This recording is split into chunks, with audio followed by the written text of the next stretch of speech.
Hey guys, Brian with Cajun Cardboard coming at you from the great state of Louisiana. We're doing our PWCC November premiere recap. I've got Cage Lawyer in the house with me.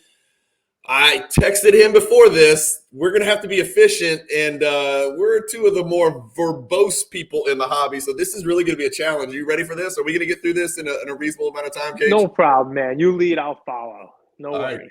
Right. Here we go. We got 211 basketball cards only. Starting from the bottom, I am not going to even talk about each one of these cards, Cage. We're just going to start scrolling towards the bottom here. We're on page 3. We're not even on the top 2 pages. And the worst result from the auction as far as, total dollar volume for the realized sales price. And remember, these all have the buyer's premium of 20% built in. A LeBron 2015 gold PSA 10 was completely off the radar in this type of auction. That's how stacked the auction was. So that LeBron goes for $4,800. A Jordan Ultra Platinum, Cage, on the bottom row, the 209th lowest value card in this auction is pretty nuts. What does that say the narrative-wise, that the bottom 3 are LeBron, Kobe, Jordan? Is that weird? What's that? Those are the lowest selling cards in basketball. It's nuts. It's Kobe, Jordan, LeBron, right? You figured that would be the top row. Well, it's also the bottom row. There's so many of them? Huh? Yeah. It can happen to anybody, right? Is it because there's so many of those guys' cards? It's because there's so many of those guys' cards, and these cards, I'll be honest with you, are probably better suited, wouldn't you say, for the PWCC Weekly, where they won't get overlooked? Yep. Like in a deal like this, where there's 208 other cards that are bigger, it's just hard. 100%. Like, I think the purpose of the PWCC was of the premiere is what, 15 grand and above. Those sold for 4,800, 4,800, and 6,000. Yeah. And now in the weekly, there's a LeBron refractor PSA 10. So yeah, these cards are definitely more weekly. Yeah. So yeah. 100%. Yeah. What else we got? Got to scroll up. 211 cards to get through. We got 211 cards to get through. What's the first card I looked up? Oh, yeah. Okay. So we're going to keep rolling. So you got a Harden autograph 10-10, some Kobe patch autos, a horizontal rookie, Trae Young, who's not having a great season. Trae Young again, cracked ice. We got the Josh Giddey. This is that's a really cool patch right there. National Treasures RPA, but it's the one of the 79 different parallels that they have now. This is the pink parallel, which I didn't even know existed, number 25. LeBron, the true RPA for the true horizontal RPA, I should say, right? Because it's not the true RPA for Trae Young, 7,200. None of these cards hit 10,000, Cage. Let's look up this Doncic. Let's look the Doncic up, right? So this is a variety. Yeah, there's a variety. All right. Yep. I mean, you got a Kobe Essential Credentials Future in there, which is a humongous card for any 90s collector, any Kobe collector. $8,400. That's serial number to 36, and that's a huge parallel. I mean, that's probably one of the most popular parallels, right behind the PMGs from the 90s. $8,400 for that BGS 9, which is a pretty good grade. First card we're going to look up on Card Ladder. Let's check it out. This is the 2018 Luka Doncic Copper Prism. He's obviously flourishing right now, as usual. His Mavericks with his horrific supporting cast, they're overachieving. This is a serial number to 60 card. It is his, Cage, did you realize this was his Madrid jersey number? Is that crucial to you? People will look for anything to differentiate. So, no, I did not notice that was his European jersey number. 7 out of 60. It's also half of his NBA jersey number. I wish PWCC would have put that on there. Almost half a jersey number. But that card sells for $8,000. For Panini purposes, isn't his jersey number 88? I mean, isn't that what they put in, the National Treasures patches? Don't they have an 88 jersey in the RPAs? Yeah, I remember all that. I mean, how much uncertainty and drama is there surrounding Luka Doncic rookie cards, for God's sakes? We got enough of his mom signing everything. So this copper PSA 10-10 sells for $8,400. The last one sold for $15,100 a few months back. 10,800, 10,800, 13,500. I'm scrolling back in time here. We're back in 2021, and I don't want to show you that it once sold for $24,000. I'm just not a big copper guy, right? That just never really stuck with me. I know gold has hit and gold resonates and people are digging gold. Copper never really, I got that feeling. Did you? Nope. It's pennies. Copper's a pennies to me. That's a penny stock. That's right. But look, yeah, I mean, obviously it's come down. I mean, you've watched these cards. I mean, I know you're more of a Jordan guy, but do you see this trend continuing? You think this is, that's the $1 million question everybody wants to know. I mean, what's the card number to the copper? 60. The copper's out of what? That's out of 60. But you just scroll through. There's a lot of sales for a card that's numbered out of 60, right? I mean, pop on this is pretty low, right? Yeah, yeah. And PSA 10 to see that many sales. Yeah. Here's to see that the many deal. sales. I don't think copper is stuck because they keep changing the number. I've got a Brandon Ingram copper 20. select blah blah blah from 2 years before is the number to 25. So it's like, I don't know. I don't even know if they do copper anymore. I know that Select made a huge mistake when they decided to make a million different types of courtside. There used to be just the silver and then the base, and then now there's 57 colors like everything else. So hopefully lesson learned, and we don't have to deal with that again. Let's go to page 2 since that's a little more relevant. So this will be the top 192 cards, and we'll start at the bottom. We're going to have to move here. So I did look this up. I think this is the Dwayne Wade. Yep, I looked it up. So the Dwayne Wade 2003 Topps Chrome X Fractor, numbered to 220, sold for $8,400 last night. That is an ugly picture right there. Almost exactly 1 year ago, it was a $25,000 card. Now you're buying it for $8,000. That's like 3 for 1 kind of stuff. I'm almost mad I didn't look at this. I like Wade as a long-term hold. I think he's one of the top 5 shooting guards of all time. Again, in PSA 10, Cage, that's a pop 15 card, man. Does the X Fractor do it for you, though? I mean, I know Nope. X Fractor is numbered out of 220, so I think that's part of the problem, right? Nope. Like people like gold. Even the black gets a I lot go of black. love. Black's out of 500. Yeah, twice as many, but I'm going black. I had that choice with the LeBron. I chose the LeBron Black Refractor over that one. We got a 101 Black Giannis from 2016, 9,600. Donovan Mitchell's true RPA, BGS 9.5, and he is tearing it up. I did look at the back. It's a 10 autograph, $9,600. That is actually up from the last sale, but it is the second or third lowest sale of the last 15, 16. It's a pop 45 in that BGS 9.5. He's in the MVP conversation. I mean, I don't know how long it's going to last. We're 20% of the way through the season. The Cavs look really good, maybe ahead of schedule. I think some people thought 2-3 years. No, they're ready to roll. Mobley's ready. Garland's ready. Jared Allen always does his thing. And Donovan Mitchell has fit in very well. And that's with Garland being out with that weird eye deal. So who knows? Huge card here. I know you recognize this card. This is not your high voltage. This is the high voltage 500. So a card that's serial numbered to 500, but rumors are out there that maybe they didn't print all 500 because the PSA and the BGS pop reports aren't indicative that there are 500 out there. It would indicate that there might be much fewer actually printed. So that's just a rumor. Don't quote me on that, but that's what I hear from big Jordan collectors. 9,600. I know a good friend of mine was trying to move his at the National, and I think he was trying to move it for around 15,000, 16,000. So I am assuming that's below comps, but we've got to keep moving. A LeBron Gold Reflections, 9,600. We still haven't gotten to a 5-figure card. And remember, the purpose of PWCC Premier, they request you only submit cards that are worth, I think, is it 10 or 15, Cage? It might be 15. 15. And I think they were talking about 25, and they may even want to think about doing that. Because you think they need to? You think they need to? Is 211 too many cards? I mean, the thing is, it's not a hard and fast, like you're not getting penalized if it doesn't go for 25. Although, there is a minimum, I'm pretty sure there's a minimum buyer's premium. There's a minimum fee that goes to PWCC on these. So right. I think you raise it. If you have it at 15, you put that LeBron Gold Select in, there's a shot it goes for close to 15, and then instead it winds up going for 4 or 5. Yeah. I mean, the higher it is, the more likely that those borderline cards don't get listed into the Premier and people don't get hurt. Because I'm pretty sure there's that the people who sold those are going to get hit with a pretty sizable premium on it. I don't know if it's $2,000. It might be $2,000 as like the minimum. There's a minimum for sure, right? So if your card vastly underperforms, so ultimately it's your call whether the card meets the threshold or not. If you think it's a $15,000 card, it sells for $6,000. Seller beware, right? That's your mistake, I guess. Correct. Let's look up this Barkley. It's got a PWCC A sticker, which means it's got a top 30% eye appeal for PSA 10s. It's hard for me to scroll past an 86 Fleer PSA 10 and not look it up, but this is one of the few cards that you're going to see today that actually has sold for the highest price. It looks like 9,600.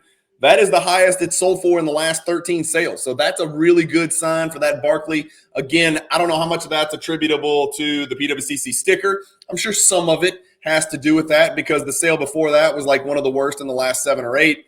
So that card jumped from the last sale of 7,800 just 5 days ago, all the way up to 9,600. So some good news there. Remember, those PSA 10 Barclays are only pop 236, so about 100 less, a little bit less than 100 less.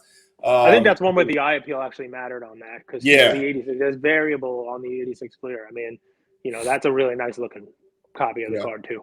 And you got your own personal eye appeal. Like you and I are not just going to look at an A sticker and say, okay, well, here's what it's worth. I mean, we're going to look at the card itself and see if we agree with PWCC slapping an A sticker on it. But yeah, I agree with you. That's a good looking Barkley right there. We got a horizontal Morant, 9,600, a Kobe Exquisite Collection flying under the radar, 9,600 quad patch with some pretty good basketball players here. LeBron, Bosh, Carmelo, and Wade from that epic 2003 rookie class, 9,600 from first-year Exquisite Collection, dual patch auto, Kobe and Jordan back-to-back. One's a Wizards. Well, they're both Wizards, so Jordan and Kobe patch autos right there. Playmakers Theater Kobe, serial number to 100, BGS 8.5 is a pretty good grade for that card. That's a tough card to grade. Still not to the 10,000 mark. By the way, it's important you're talking about this because I just looked it up. They do ask 25,000, by the way, not 15, 25. I know they raised that last year. So all these cards are under 10, and there's also a minimum fee to PWCC for the premiere of $2,000. So think about that. Like the LeBron that you showed that was $4,800, the seller fee on that is $2,000. So seller ate that. Yeah, man, that's not good, man. I hang on to that. Now is not the time to sell LeBron, man. It's just not. I don't know. That's just my opinion. I'm not. Let's not make this an opinion video. Yeah, good. No, I'm just gonna eat my LeBron. I'm gonna ride this out. It'll work out or it won't. But either way, I'm not selling a gold PSA 10 pop 2 LeBron for $4,800. That just doesn't make any sense. Jordan Championship Galaxy. I'm a proud owner of this card in this grade, 10,200, which is probably about what we were expecting. Here's one I wanted to look up. Have you looked at this yet? The orange. Yeah, this did not go well. Let's put it that way. That's very mild. This might be the biggest percentage loser in the whole auction.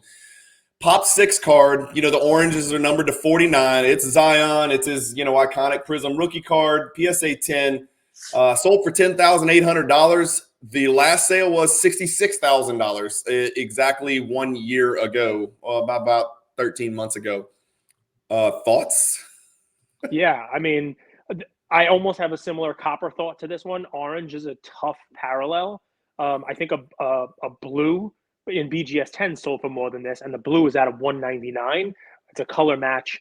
The orange gets no love, especially because there's no continuity even outside of sports. I'm pretty sure the orange in football is out of 249, and this is out of 49 in basketball. So it's unless you got an Astros player. I'm trying to think of what other orange teams are out there in the 3 major pro sports. Am I missing somebody?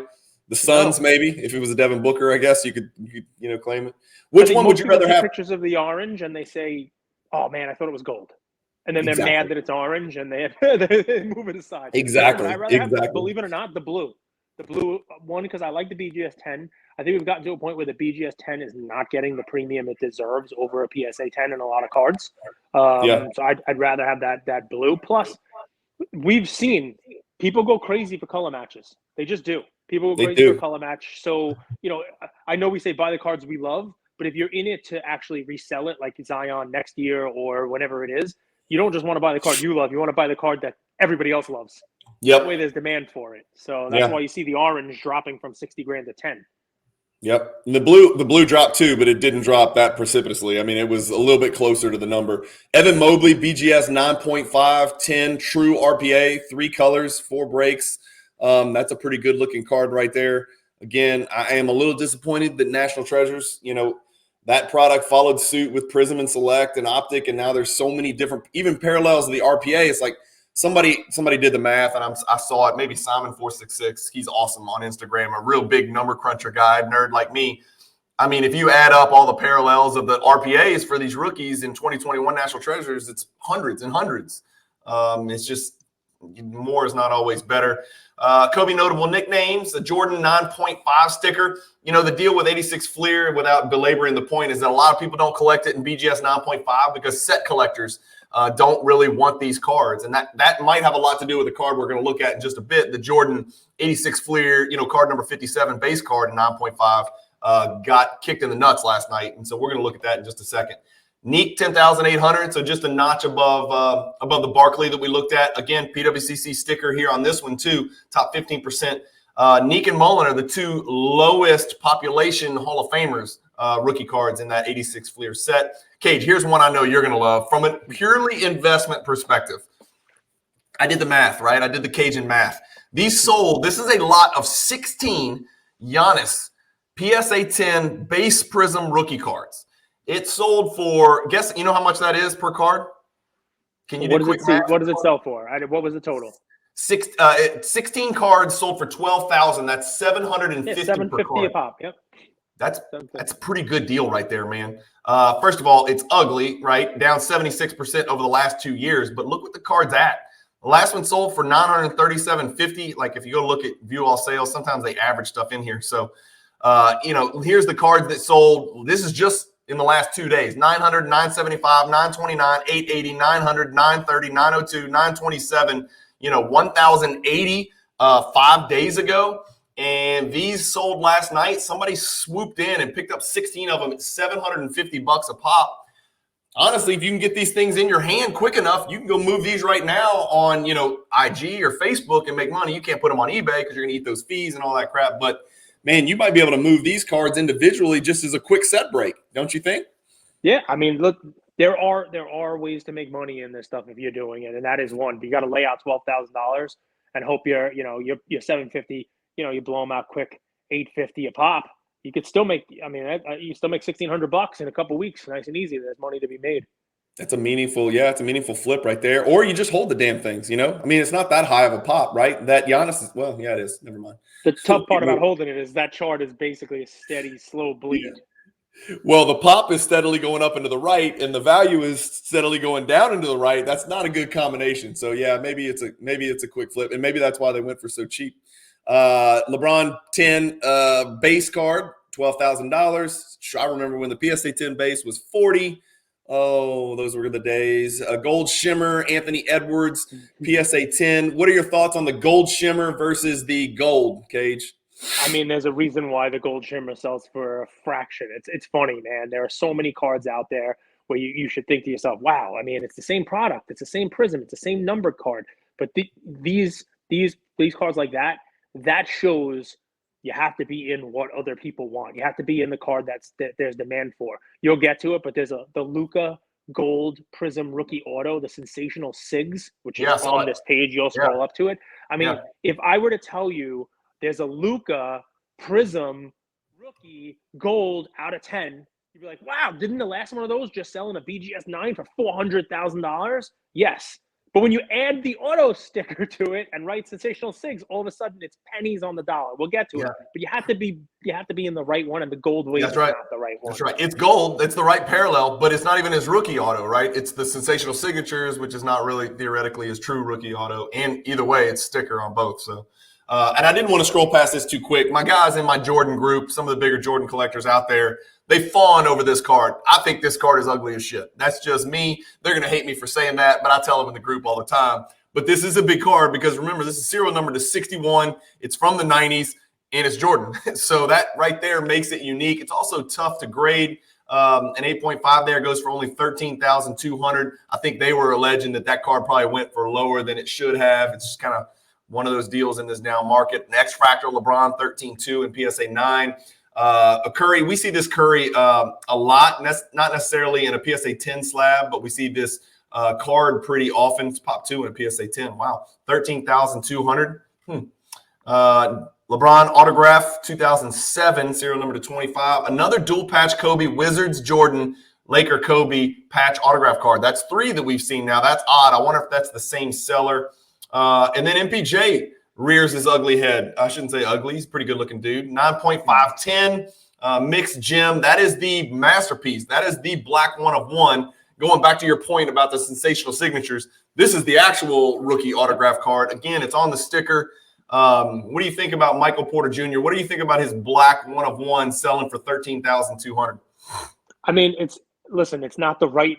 People would pay more for the one without the autograph, and I think that's amazing. But that's just the way Prism works. It's weird, isn't it? That's what people want. I mean, MPJ looks all right. I mean, the team looks all right. I mean, he's not a house on fire here, but he's efficient. Yeah. Team looks good. They got a chance. They got a chance to come out of the West. The West ain't. The East is the new West, right? I've been trying to tell people. They're like, realign. I'm like, just relax. It's going to sort itself out. There was about 15 years in the 80s and 90s where the East beat the shit out of the West. So nobody was talking realignment then. It'll sort itself out. And then look, going along the same lines of, adding the auto actually makes the card worth less. Right next to it, we got a Zion logo man autograph. Unfortunately, it also has Jackson Hayes logo man and autograph on here. Cage, what would this card be worth if there was no Jackson Hayes on it? Just take Jackson Hayes off. Exactly. It just like triples the value. Maybe more. I saw Maybe that. I'm like, more. Hayes. Who's Hayes? Oh, his teammate, Jackson Hayes. Okay, Right. great. I mean, it shows you one of those things, right? Like Kobe's got dual autos, and you're like, they're with scrubs.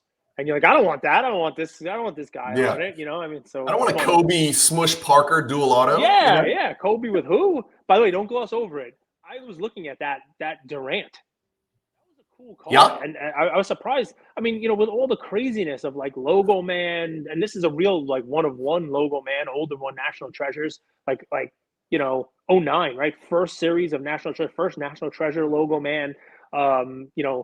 I know it's a 7-5, but it's a 1-of-1, so it kind of doesn't matter. Durant's getting beat up in the news now. I thought this was, when you talk about how much triple logo man and how much logo man sell for, and you got a Luka, I know it's a different card at the top of this selling for 7 figures. I'm like, all right, look at this. I was surprised this didn't get more love than it did. We should divide 3 million by 14,400 to see how many Kevin Durant 1-of-1. Of course, that hypothetical doesn't work because you would need that many 1-of-1s, and then they'd no longer be 1-of-1. Another Jordan high voltage 500. This one's a BGS 9, which makes it a pop 13. There's only 3 higher 9.5s. That's a big card. 14.4 is not what you would expect that card to sell for. Even Jordan's not immune to this market. And for those, I'm not an autograph collector. I've got a buddy who actually collects this entire set. He's got the set in baseball, basketball, and football. It's nuts. But this Wilt PSA 9 Upper Deck Century Legends autograph, 14,400 as well. What are your thoughts on card, like in-person autos on a card like this? Wouldn't you rather this card just a BGS 9.5 with no autograph? Yes. Me too. 100%. Is it strange? Why is that? It's counterintuitive, but no, people like in the hobby and card, people like the card to be exactly how it came out of the pack. Right? You want to collect autos, you want an Iverson auto, put it on a card. You want to get it on that card, put it on a card that's not as clean, put it on a lesser graded one, or put it on a different auto, or a basketball, or whatever it is. It's great. You can have your Iverson auto. I think that actually takes away from the refractor rookie, which there aren't a ton of in high grade. And you're going to see it later on a higher card, one of the ones we'll talk about, the Jordan game jersey. Which the first game jersey, which if it's autographed, it's numbered out of 23. But a lot of people went and got them autographed themselves in person, like at flight school. I think that's right. Takes away from the value. We'll get to that for sure. It does. Yeah, and we're coming up on that card as well. What about the LeBron? Here it is. This is like one of the faces of the hobby, one of the faces of the crazy, post-pandemic boom. 14,400 for the LeBron refractor BGS 9.5. It is a min gem with a 9 for centering. But I thought I had it pulled up, and maybe there it is. 14,400, lowest sale of the last 12. The card was 22.2. I don't even want to click this 2-year button. This card once sold for 104,000 not that long ago, Cage, and now it's 14,400. It's not a low pop card. It's 433 in 9.5 and another 174. That's over 600. I mean, it's just there's over 600 of them. And I know, in an era where there's 20,000 Zion and Doncic base prisms, 600 is still a lot, man. I mean, it's still a big number. I don't know. Look at the PSA 10 versus the BGS, right? So to me, you're seeing a big separation here, especially in a min gem, right? When you have that high pop of 40 to 14, Cage, right? About 3 to 1. 14 to 4. And even that 40, if you look at the chart, see, like this one's seeing a little bit of a tail off in the Beckett slab. This one, it's still tailing off, but that's pretty steady there. I think it has come down a little bit in the last couple of months. You'll see, right? But it's not a bleed off. You know what I mean? I could talk about this card. There's a BGS 10 that sold in this auction also. So you can kind of you could stair step it, right? The 9.5 went for 14. The PSA 10 went for 40,800. I think the BGS 10 went for 45.6, I think. So a slight premium. And I could speak about this because I know exactly where it was because I bought one thinking, all right, LeBron's going to be great this year, the whole deal, the BGS 10. I bought one myself in May. Pop 32, Cage. Yeah, only 32 of these. But I mean, I don't know how far you can go back, but there's a May sale for $67,000. That's actually my card. I purchased the one for $67,000, thinking that was the floor. You could see the chart kind of doing one of these. Everybody's trying to call a floor, time a floor, you name it. You know, this one was this was over $200,000 at one point last year, which is insane. But you know, all right, the season's going to start. Okay, we're tailing off. All right, the 67 might not be a floor; it'll sell for 60 in the 50s. Now it's in the mid 40s. Yeah. You know, I mean, at some point, I do believe, and obviously I'm speaking from owning this card and now being down tremendously on it, that these will get too cheap. Like, especially that, like a pop 30, 32. There is a floor. We know there is a floor. We just don't know where it is. You know, and if you expect to be the guy who sets the floor, you're sorely mistaken. Like, I've been wrong probably about 180 times over the last year trying to guess where the floor is on Jordan cards. But you know what? If you're willing to sit and you're willing to ride it out and you're in the hobby for the long haul and you're bullish on the hobby, you know, once the world economy comes around and you really are confident about Fanatics and a myriad of other factors, you're gonna be okay. It's tough, man. I mean, that's the $1 million question everybody's asking, Cage, right now is where's the floor? Well, surely it can't sell for less. There's only this many. Surely this is the bottom. Well, surely it's not. I mean, we're seeing it over and over. In May, I lost him. I'll keep going. This Jordan autograph card is a card that a lot of people were wondering why it went so low, and I think it's just the autograph's just too faded. Sorry, Cage, I was rolling. This Jordan autograph card here, it's a big card. It's the Upper Deck UD3 season ticket. It's a PSA 7. It's only a pop 2, only 4 graded higher, so that's like 6 that are 7 or better out there, but the autograph's terrible. And to autograph collectors, the autograph means everything. I got flamed on Instagram for a reel that, you know, got posted where I was saying, you know, this card, and they're like, the autograph's better. I'm like, yeah, I know it is, but it doesn't make the card worth twice as much because one guy streaked, you know, he streaked on one, he didn't streak on the other, but apparently it does. So autograph collectors are very sensitive about the clarity of the autograph, and that one lacks clarity, to say the least. Jolly Rancher Tatum. What do you think about the Jolly Rancher Tatum? It's out of 5, right? Yeah, it is out of 5, man. It's like the tale of the story, right? You got to be where people want to be. And even though this is potentially a color match, right? I mean, this is green. It's Jolly Rancher green. It's close to a color match. I mean, but if this were, what other parallel, right? I mean, if this was, it would sell for significantly more than this. Well, let's put it this way. Right? The gold 10 would not sell for $15,000. I'll take 7 of them if you're going to sell me the gold 10 for $15,000. Right next to him, we have this French detective. His name is Pete Maravich. I don't know, but there he is right there. That Pete Maravich. Look, do you remember in those Pete Maravich PSA 10s in the 70s? They just kept hitting record high. Not rookie cards, just like random 70s Pete Maravich. All of them were like pop 10 or below. There is some absolute whale Pete Maravich collector out there who's not sharing his collection with people. One day I want to see it. They need to put it in a museum because my suspicion is it's the same dude buying all of these PSA 10s in the 70s because there's just not that many out there. Basketball cards just weren't the thing. Here's a Legacy Showcase Kobe PSA 10. Good Lord. I've got that Jordan card. Mine's a Rose 0, and it's a PSA 9. But that's serial numbered to 150, 15,600. The LeBron Chosen 1 auto. We've seen that numerous times. A BGS 8 copy there. The bronze horizontal. Here's the black we were talking about. I was happy. I thought I picked up my 9.5 black at a great price. The BGS 8.5 all the way down to 15,600. The true Trae Young RPA here, 15,600 BGS 9. How much would this card have been worth 18 months ago, man? Yep. Maybe 2 years ago. Monstrous numbers it was doing. I think the next one I looked up, Cage, is this Bill Russell PSA 6. Did I? Let's see. No, I didn't. I looked up the Bird Magic. So the Bird Magic last night, and I know you know this card really well, as do I, probably one of the 5 most recognizable cards in the history of basketball card collecting. 16,800 in a PSA 9. The reason PSA 9 matters is because we know PSA 10, there's 23 of them, and it's $500,000. So that pretty much renders the 9 the best option for most mortal collectors out there. 16,800 is actually way up from the last sale. But even the Bird Magic rookie card is not immune from the effects of the downturn in the market. Card's down 40%, over the last year. What are your thoughts on that PSA 9? Has it become a good buy? Are we close to the price where it's a good buy yet?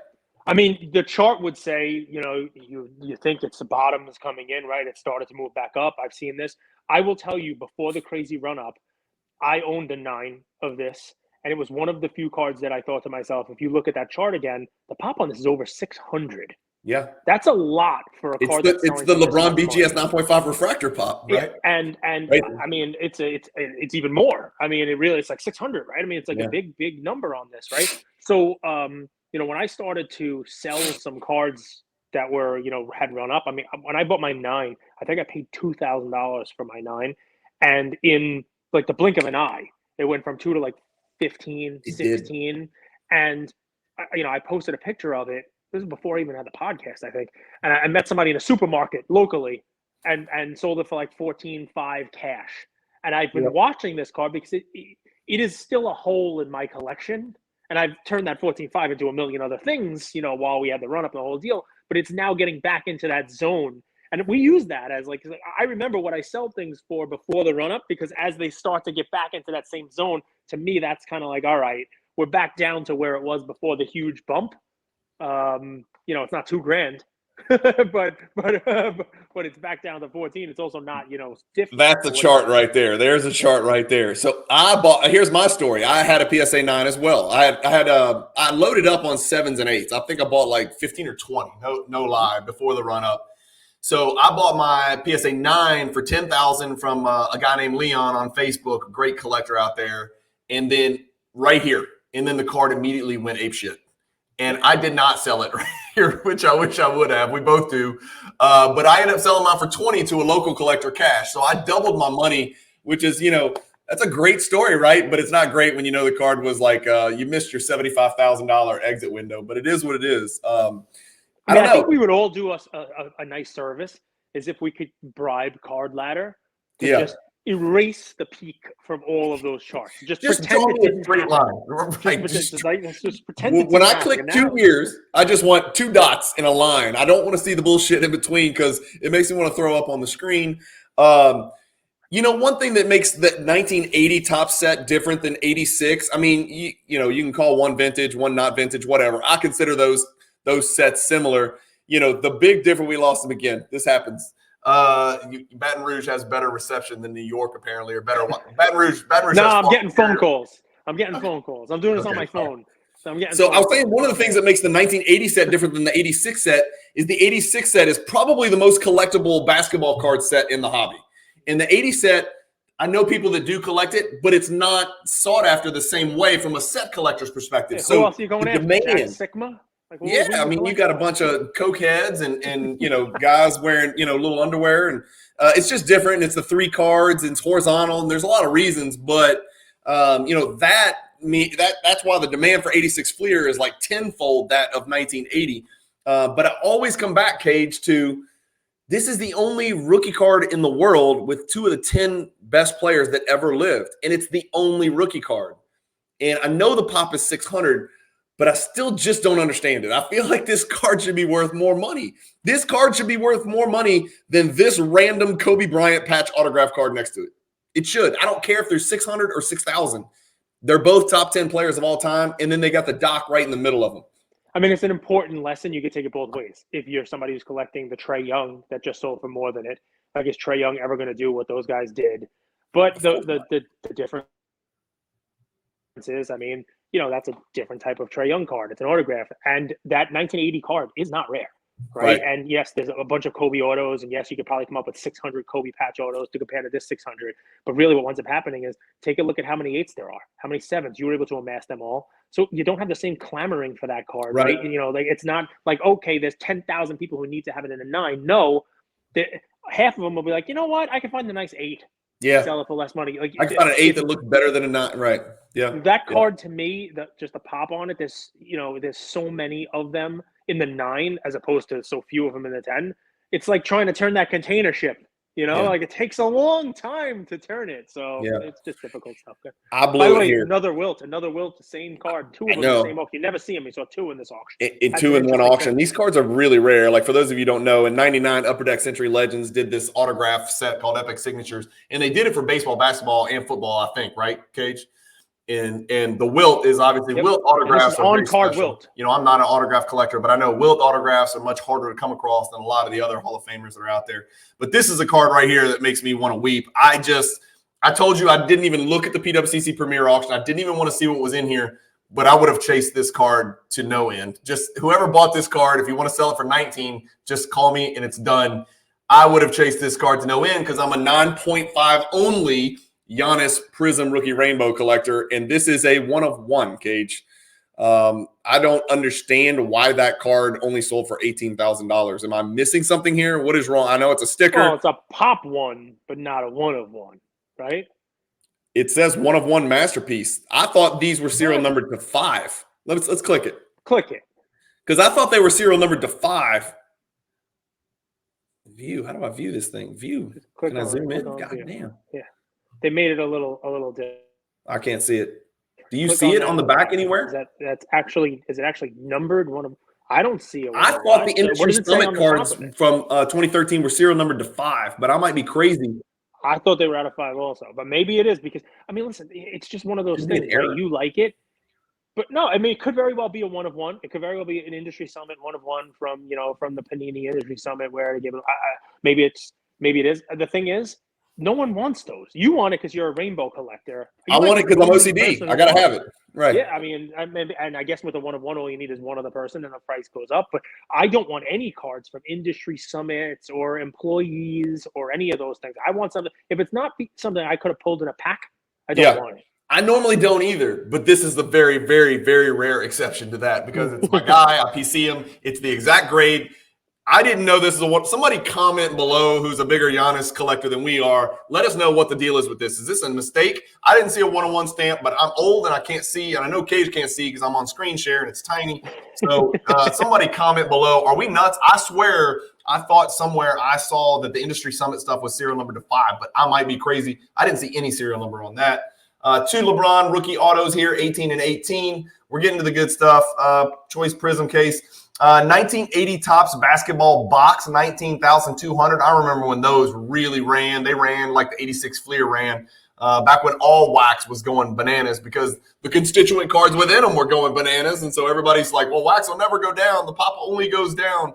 And, well, that didn't work out.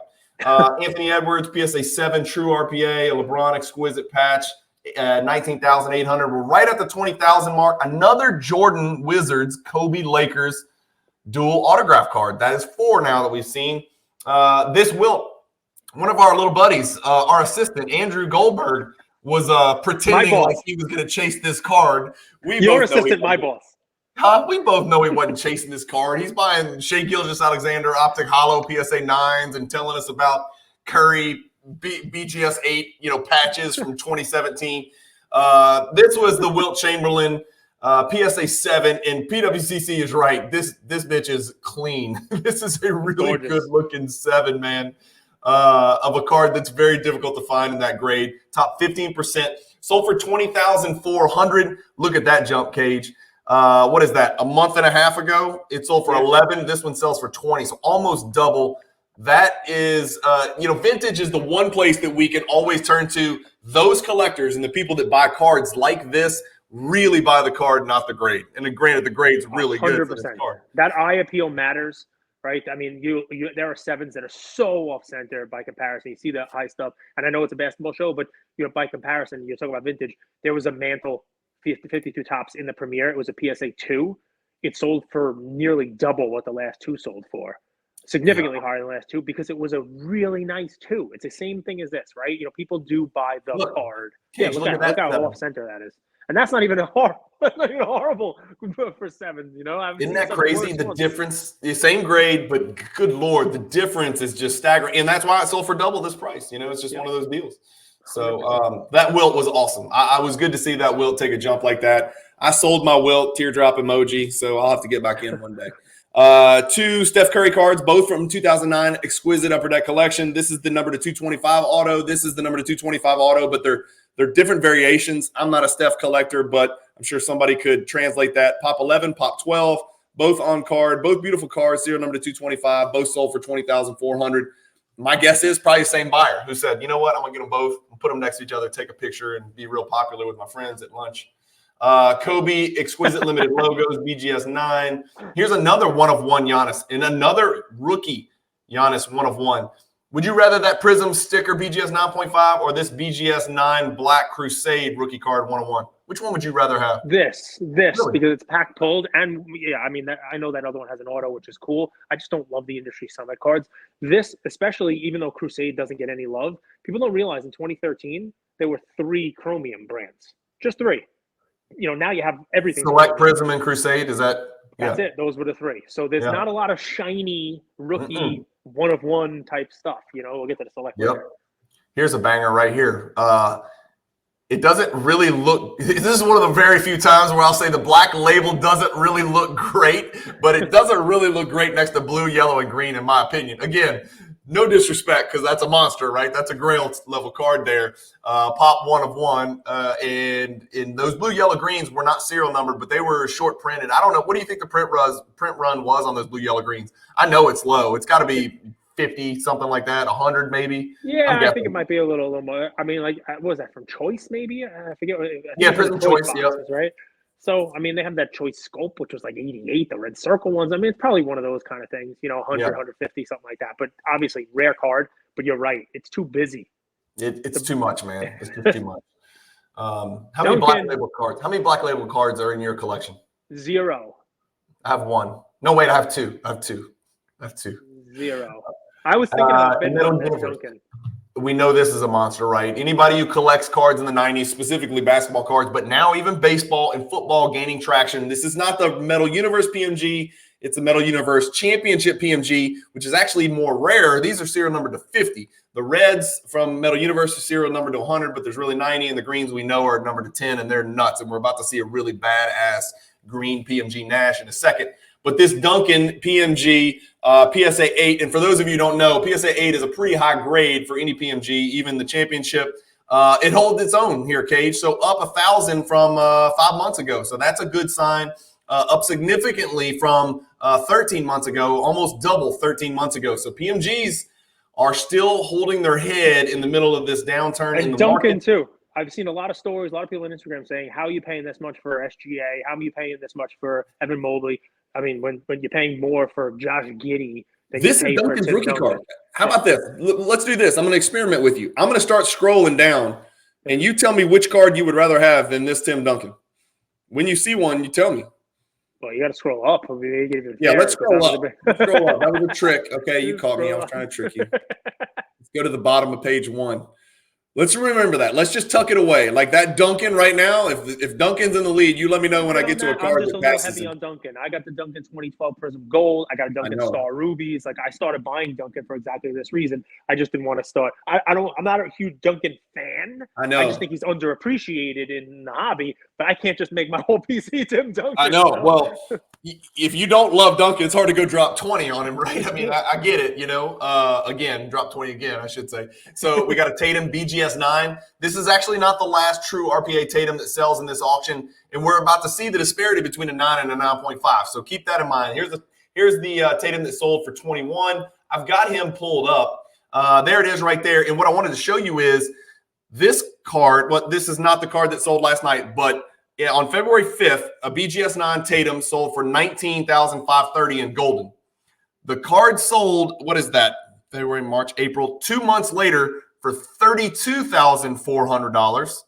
And then the card, that's the exact same card, by the way, the exact same serial number, the exact same everything. And then this card last night sold for $21,600, so kind of nestled in between those. But down $11,000 for a Tatum True RPA, given that he's probably a top 3-4 MVP candidate this year. Does that surprise you? Yeah, I mean, listen, some cards have come down. I mean, Luka stuff started to come down a little bit, on some of these also. So I like this one a little more green in the patch. The last couple I've sold had the vertical white green. Vertical, yeah. On the bottom. Yeah. I think Tatum might be a buy right now.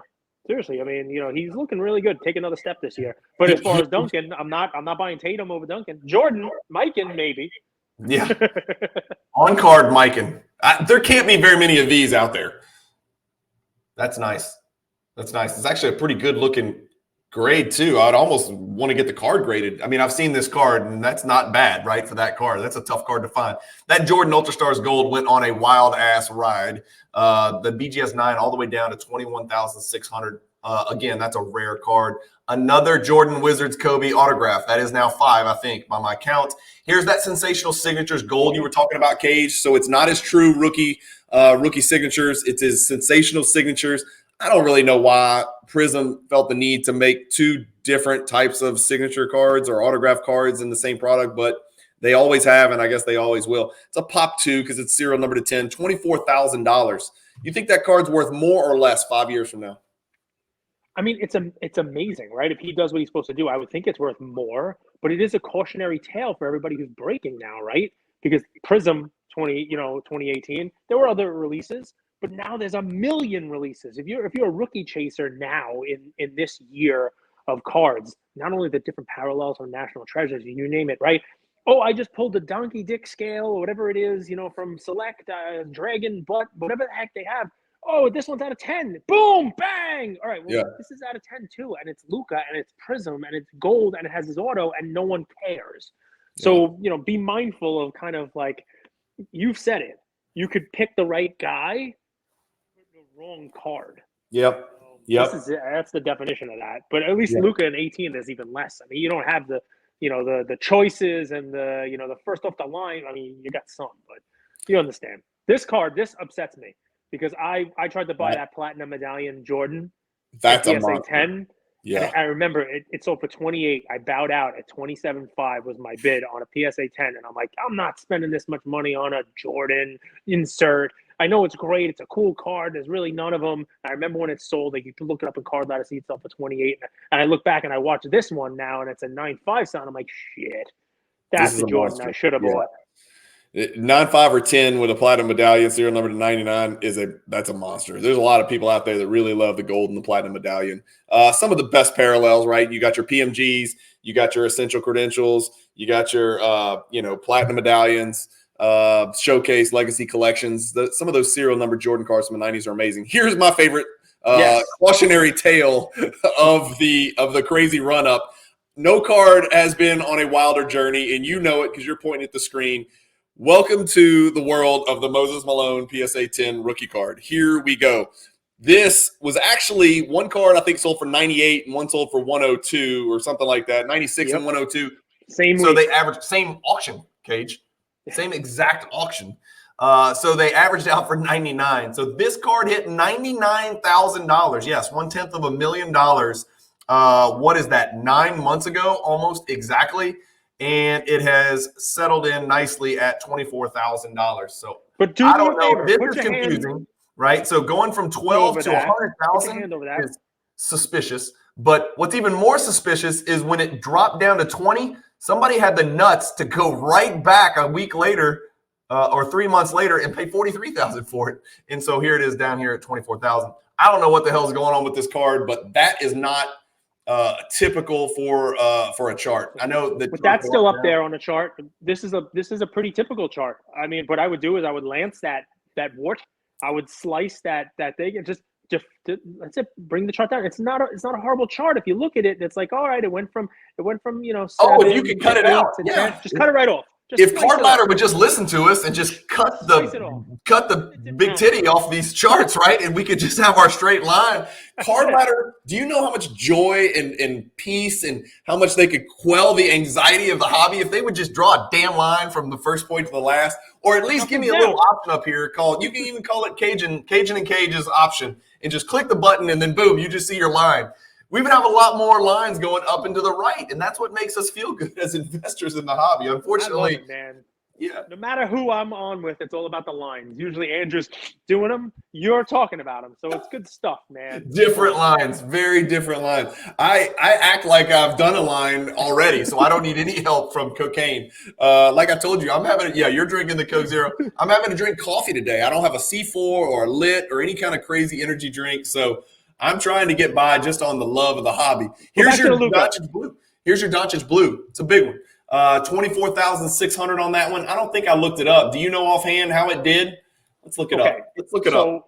So this card, it's down. But here's one of those, like if I were a hanky pankier If I were like a call outer on this, Where's your right? chart? The chart looks like it hit a bottom, right? So this sold in PWCC weekly, last weekly. So literally sold days ago, right? And it's probably on there. I think it sold for 20,400, including the buyer's premium. I think was what it went for, right?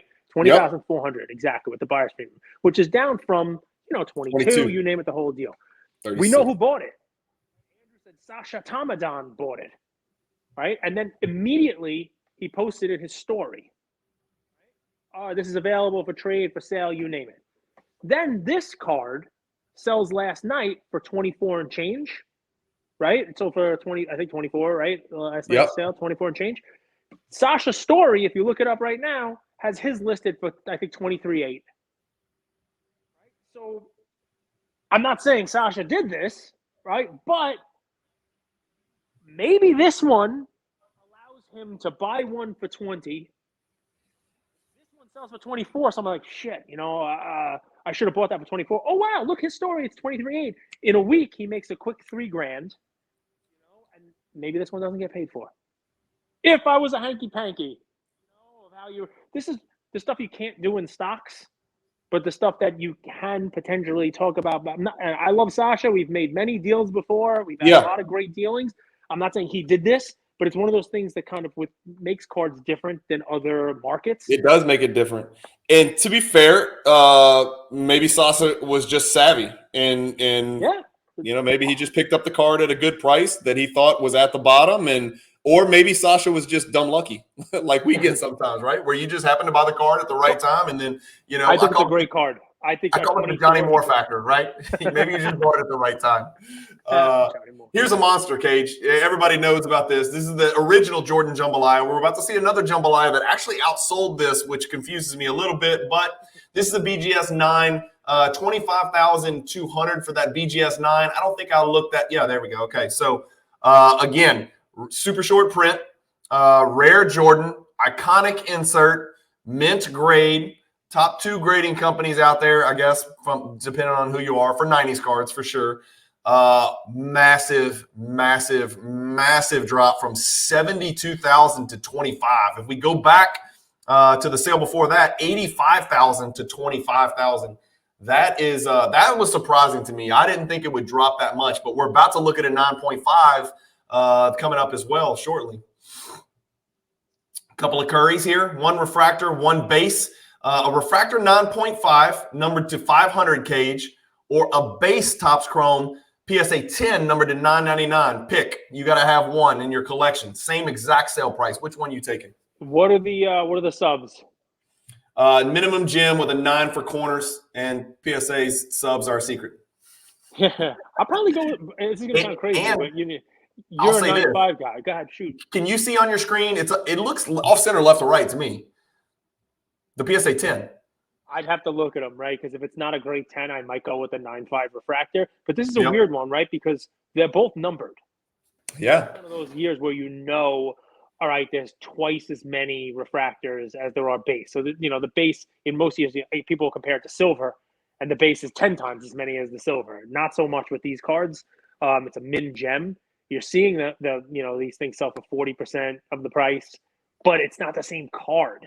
So, I mean, this is one of those where I think they ended right for a reason. I don't know, man. I wonder if it's the same buyer. Well, let's throw this one in the mix. Let's throw this LeBron Rookies and Stars Chrome Refractor in here. Serial number to 300. So lower serial number than both of them. Same exact price. Now you get to choose between all three. I mean, I think LeBron stuff is getting to a point where it's getting too cheap. But that's not a LeBron that I love. I never liked that card.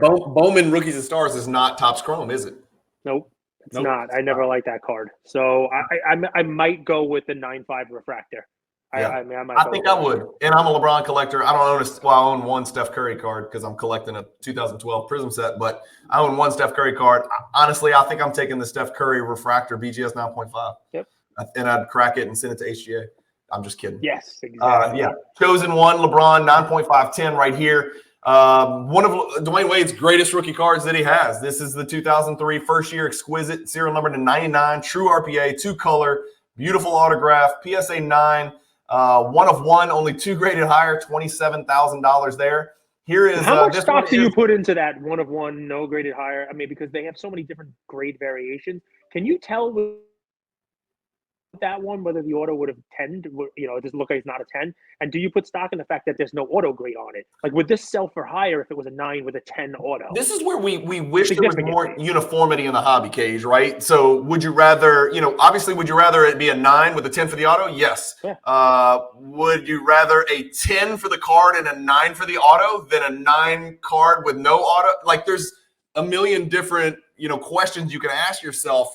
And, the hobby's just got to sort that out for itself. But this is one of those barriers to entry that I just can't stand.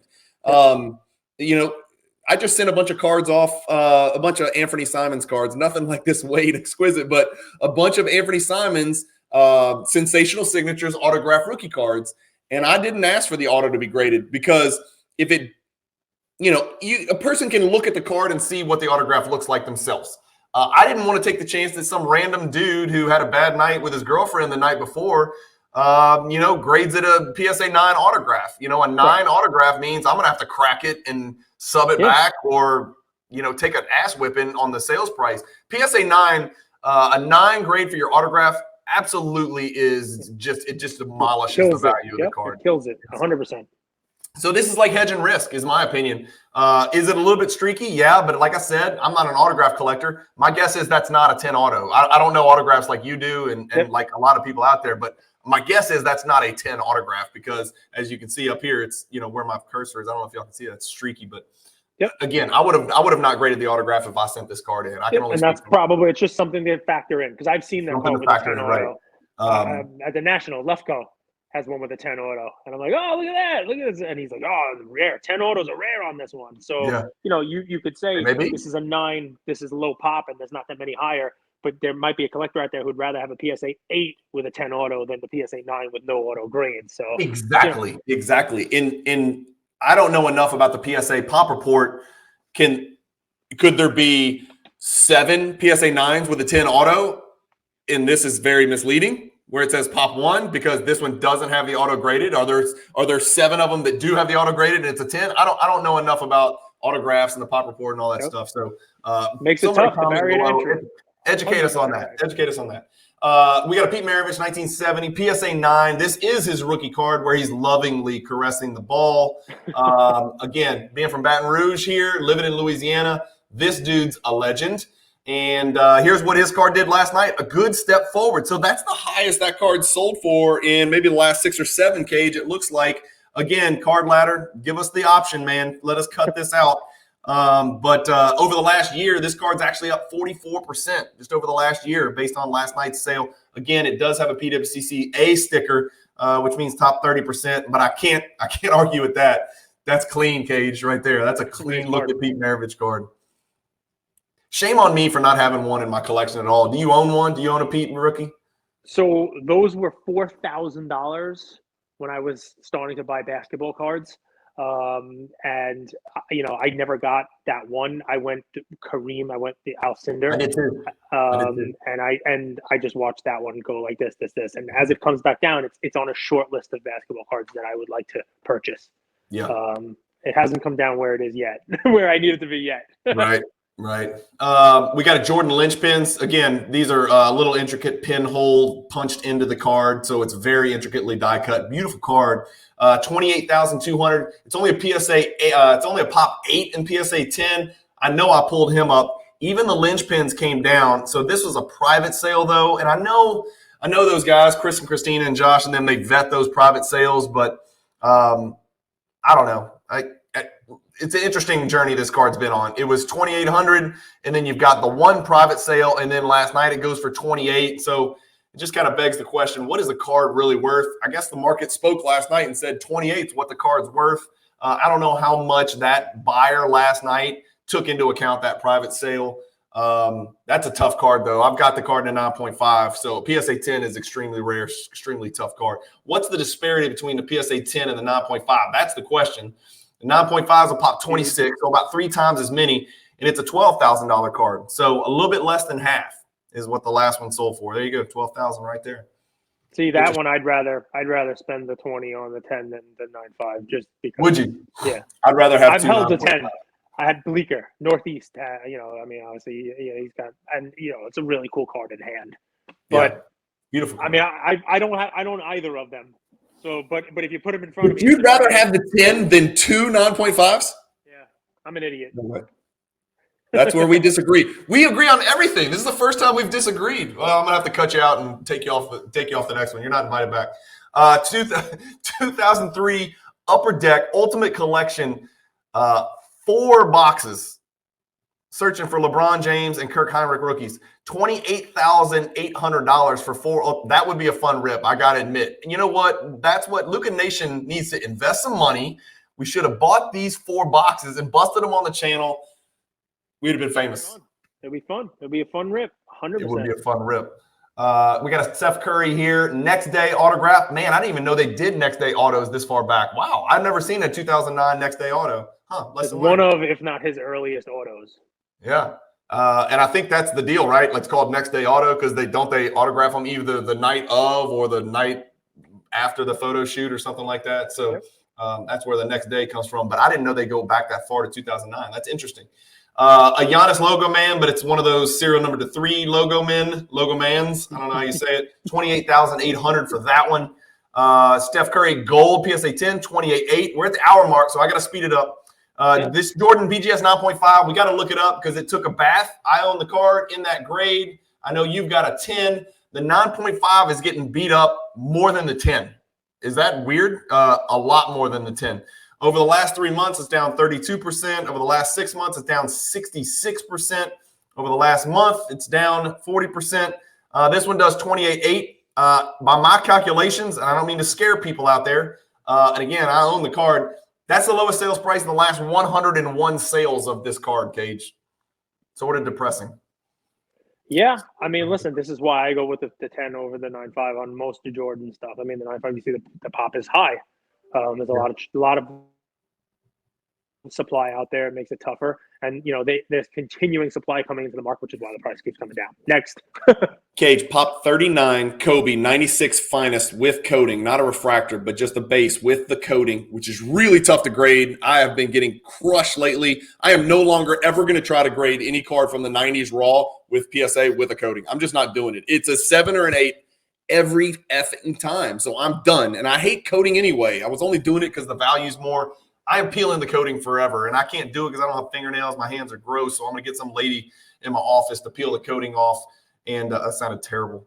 And then I'm going to send it into PSA. But I like cards without coating. I know some people are – He means Andrew, by the way. Terrible. Andrew's going to peel the coating. Andrew, yes, he can definitely do that. 19 sales. The card's a pop 39. It sold 19 times in the last 2 years. So Hot Potato City, again, lowest price in the last 19 sales. So not good for Kobe either. 2 icons in a row down. Cracked Ice Doncic, cracked ticket, variation, blah, blah, blah. Serial number 20. Is it me or are there too many parallels of contenders' autographs?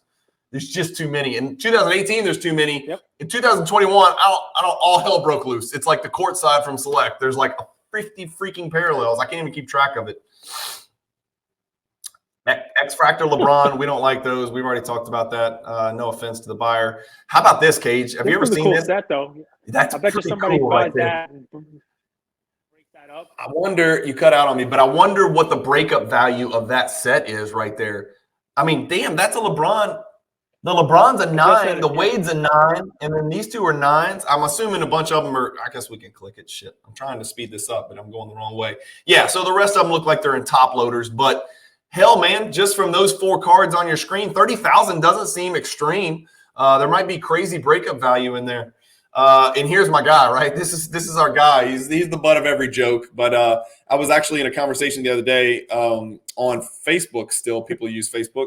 He messaged me about the Johnny Moore and kind of pointed out that Jeff Malone's actually a lower pop. And I was like, yeah, but my buddy on the West Coast, who shall not be named, owns 21 of the Johnny Moores.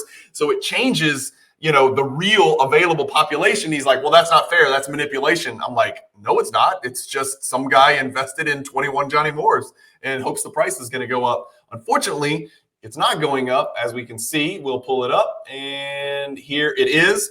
I sold mine right there, Gage. So I feel smart. I felt really dumb because I missed this a few weeks earlier, but I sold it for there. And so the fact that it sold for there makes me feel pretty good. So smart Cajun. Dumb luck, actually, is what it was. Right next to it, we got that Jordan lane. Is this one of those in-person autos, Cage? This is the one where it's supposed to be the jersey card, but they got it autographed in person at flight school or elsewhere?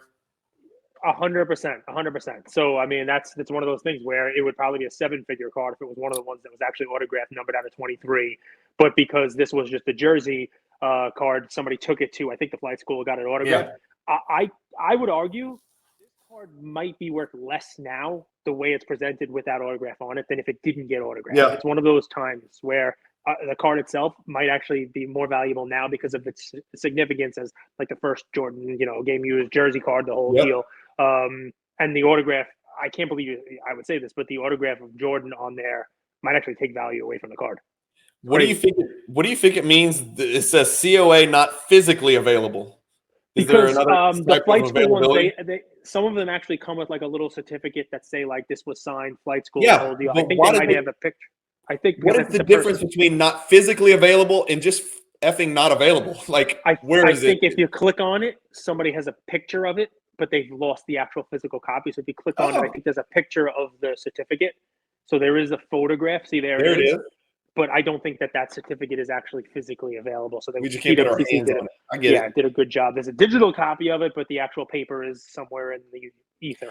And to be fair, it is authenticated by PSA because they graded the auto. So you've got that going for you. So I don't know how much that COA would add. But that's an interesting card with a lot of different perspectives and a lot of different thought that goes in, which is why I don't even look at in-person cards. Kobe Exquisite, Patch Auto, 9.5. LeBron X-Fractor, 9. This is the true RPA for Zion. PSA 8 goes for 30,600. What does the NBA silver sticker mean? Does that mean it's better than no sticker at all, or does that mean it just didn't get a gold? It's sort of like an IFEO, right? I mean, I think there's but where's the hobby on? Well, there's silver, gold, and black, right? Yeah. There's nothing below silver. Think of it, I think, like PWCC I designation as well, right? There's the PWCC, I get it. You're top right. 30%, the 15, and the 5. Right. So think of the silver as the top 30%, the gold as the top 15, and the black as a 5, sort of like that. So if there's no sticker, it's bottom 2/3. So if I submitted a card, Mike's a nice guy. He actually helped me out at the National. I got to see him in Dallas as well. But if I submit a card to Mike Baker, there's a chance he could give it back with no sticker. Yeah. So getting a silver sticker is actually a good thing. It doesn't just mean you didn't get the gold or the black. So not every card gets a sticker. Like you send him 10 cards, he could send back 8 of them with no sticker at all in an invoice. So what's funny is I assume that's correct. Otherwise, that's ridiculous. Why we put a silver on it is basically saying it's a crappy card. It could be the worst copy of it. That was my question. Yeah. Assume that's but I honestly, I've never sent a card to Mike Baker. We could probably go to the website and figure it out. I'm pleading ignorance because I've never paid anybody to put a sticker on my card. But I was curious if every card got a silver as a baseline, and then only the superlative cards get a gold or a black. No, I think it's just like I designation. I think most cards get nothing. You get the sticker if it's worthy of a sticker. And I will be sending Mike Baker stuff. I'm going to start sending some raw stuff in to get the Mike Baker treatment at PWCC. PWCC, right. Good call. I've got this cage pulled up. The PSA 9 set sold last night. Hold on, that's the last one on Golden. 34, 38. 33, 55. The last one sold last night on PWCC Premier, 30,600. So that set, the complete set, continues to drop here. I'm not going to tell you the offer that I got on one of my PSA 9 sets that I turned down because, again, teardrop emoji, for lack of a better term. Another chosen one LeBron autograph here. If these are serial number to 25, it sure seems like I see that card a lot. Gold vinyl Zion 31.8, a Kobe refractor BGS 9.5. Cage, I'm the dude who every time I look at these cards, it looks green to me, even when it's not green. And I'm like, I don't know, they all look green. And I know the Lakers don't wear green. It's not him in a Celtics uniform, but their arms always look green to me. So maybe I'm just like Pavlov, or is that what it is? Pavlov's dog? Like I'm just trained to where every time I look at this damn card, their biceps look green. It's weird, man, because this hobby doesn't know what they want. In this card, you don't want green. The Steve Nash we're going to talk about in a second, the green is the positive. You want green, right. Any Tatum card, green is okay, right? Jaylen Brown, green. Bird, yes, but not Kobe. So that refractor with really good subs, a Gem Plus card right there, 32,400. I don't think I pulled that one up, but that card I know is taking a bath. Let's keep scrolling. John Morant, True RPA, 8.5, 34.8. SGA, Black Gold. This is serial number to 5. Again, do people want the gold or do they want the half population Black Gold? My guess is they probably want the gold. Yeah, but this was a great time to sell it. The person who put this into this auction, really capitalizing on Great timing. Perfect timing to sell. Just Perfect like Aaron timing. Judge cards. I mean, he was announced the MVP of the league hours before this auction ended. So, some good timing on this. Great time. I mean, look, 36,000. I mean, what do you, Cage? What would this card have been worth? Let's say 8 months ago. Not that. Probably 2/3 of it at best. At best, I think even less. Yeah, you're right. So great timing there. Kudos to whoever consigned that, and kudos to whoever bought it because some of our friends think he's the best player in the NBA. 2018 National Treasures, True RPA, Trae Young, BGS 9.5, $36,000. I can't remember if I looked this up or not. I did not. Steph Curry, SGC 10, serial numbered to 500. So the SGC 10 here. Didn't we just look at this card so there was a BGS 9.5 refractor, and it sold for the same price as the PSA 10 base. So now SGC 10, significantly more for the SGC 10 than the BGS 9.5 Min Gem. Significantly more for the SGC. 12,000 more, almost 12, like 11,600 more. Is that right? Yep. Yikes. Okay. Interesting. I mean, interesting for sure. Here's another thing that's interesting.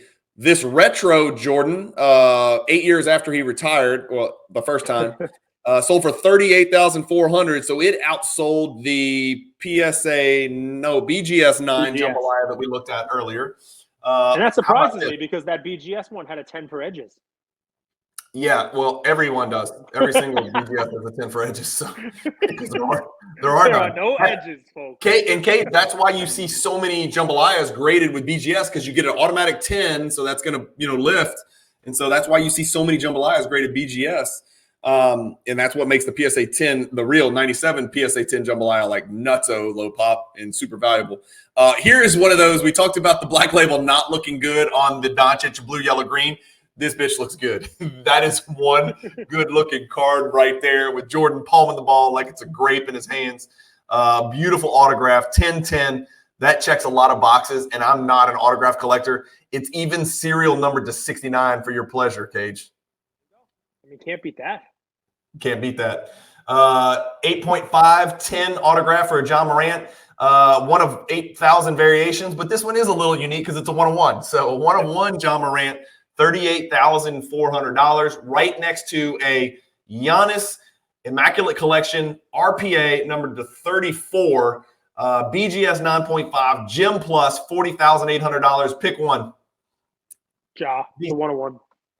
You're taking creative pricing, 100%. Just because it's a one-on-one. Yeah, not because the same price. I take a Ja one-of-one over the Giannis because it's immaculate. And when it comes to RPAs, you got National Treasures, you got Flawless, it's just it falls too low in the rankings of RPAs. So give me the one-of-one. We're not on the same page because there's like 250 one-of-one John Morant rookie cards. Maybe. We don't know. We need somebody to do that math. We need a team. Well, there's definitely more than 250 RPAs of Giannis in better releases than this. You know what I mean? Well, then you get down to Giannis versus John Morant, and that's I where like we Giannis. can't. Yeah, I like Giannis, but I like both of them, man. I like John Morant too. Like I'm really high on John Morant, but Giannis has got a little head start on the hardware category. Topps Chrome LeBron Refractor PSA 10 Cage. There's that chart we keep seeing. Come on, card ladder. Let's look at the last 6 months. Actually, it's not bad. It's bad, but I'm saying down 23% is not bad, right? Over the last 6 months, but that's what it's at. 40,000 right there. Sold last night for 40,800. So not the lowest out of the last 20 sales, but damn near it. Good looking copy. Looks pretty centered to me, Cage. That's a pretty good looking PSA 10 right there. I remember when that card was hitting a quarter. Did it not get to $250,000 or something close to that? Over two, yeah. It was definitely over two. What was it? Let's go back. Let's just see. It's bad. I know the BGS 10 one was, but look at that chart. Yeah, 260, 280. Yeah. Oof. I don't know about those guys, man. I don't know how. I guess if you had 280 to burn, you can take a $240,000 loss better than the rest of us. But God, man, that's hard to come back from. Jordan PSA 10, which I still have. I sold my set, but I kept my 10 sticker. This one's got a PWCC sticker on it, top 30%, 40,800. And I've got not good news on this one. That is the lowest sale since December of 2020. So out of the last 35 sales, this was the next to lowest, and it's on a really bad downward trend here, Cage. Just like the 86 Fleer PSA 10 was, but we're about to look at that card actually make a bounce back. So actually it's up from the last sale, but that might have something to do with the 30% sticker. Here's the Jordan 9.5 Jambalaya. It's a mixed gem, right? So like we said, 10 for corners. We knew that was coming. 9 for edges, because it does actually have 2 edges at least, left and right, or I guess you consider all that the edge. 44,400 for that card. This card is on a death march downward over the last 2 years. This card once sold less than, well, what is that, 16 months ago, about 17, 18 months ago? 100,000, right? 126,000, Cage, down all the way to 44. So 3 for 1 deal last night. Let's go 6 months. Let's see a couple of, yeah, it's just down, man. There's just no way around it. It's a pop 42 card in BGS 9.5. Like we said, that's why a lot of people grade at BGS, because they don't, they give your corners a 10. PSA 10 is only a pop 14, and that card hadn't sold in the last 6 months. When's the last time that one sold? It hadn't sold in the last 2 years, so good luck finding that card. We've got a box of Exquisite Collection from 2003. That doesn't seem very important. 45,600. There's probably some fun stuff in there. It could be the best or worst day of your life if you rip that open. Gold Anthony Edwards PSA 9 goes for $45,600. LeBron Exquisite Collection, 3rd-year card, $45,600. That's a PSA 10. They didn't grade the auto on this one either, Cage. Yep. LeBron BGS 10 refractor. So we just saw the 10 PSA, $40,800. The BGS 10, $46,800. So about a $6,000 premium there. Does that sound about right to you? Yeah, it's been between 10 and 15% generally speaking. The BGS 10 is a lower pop. That's the card I was talking about that I own. But I mean, I bought it earlier this year for $67,000, thinking that we were in at the bottom, and now it's at 45. So we can all admit to our teardrop emojis here. Yeah, I still own it. I think I'm riding that one out if I'm you. I'm riding that sucker out. I like that card. I had to choose. When I chose to buy my Black Refractor 9.5, I was choosing between that PSA 10 refractor and you got a BGS 10, but I was choosing between the PSA 10 refractor and the Black 9.5, and I chose the Black 9.5, so we'll see how that pans out in the long run. Fast break 1 of 1 Doncic, right? So not as true Black Optic 1 of 1, but this is the fast break version, 49,200. That's a lot of money for that one right there. LeBron SP Authentic autograph. Those are serial number to 500, 49,200. Autograph not graded on that one either. We're seeing a trend there. Here's one where the autograph is graded, and it's just a beautiful card. I don't know a lot about it, but it's Pop 1. Somebody who loves to dominate the PSA set registry picked this bad boy up. 1010, 52,800. We're getting near the top here, guys. Dual autograph, Jordan and LeBron, 52.8. A case of 2012 Prism Basketball Hobby goes for $55,200. The Jordan first-year Exquisite Collection, serial number to 100, BGS 9.5, 55. Steph Curry Logo Man. It's a serial number to 2 Logo Man. So we've seen serial number to 1, of course, serial number to 2, and serial number to 3 Logo Men's or Mans in this auction. What about this Anthony Edwards? This is his true RPA. A little less than stellar start to the season when a lot of people thought he was going to take a massive step forward. He hasn't yet. This one goes for $57,600. That is wow. So that's a little dip here from the last one, which was 2 months ago, and then a pretty significant, noticeable decrease since the $90,000 sale 3 months ago.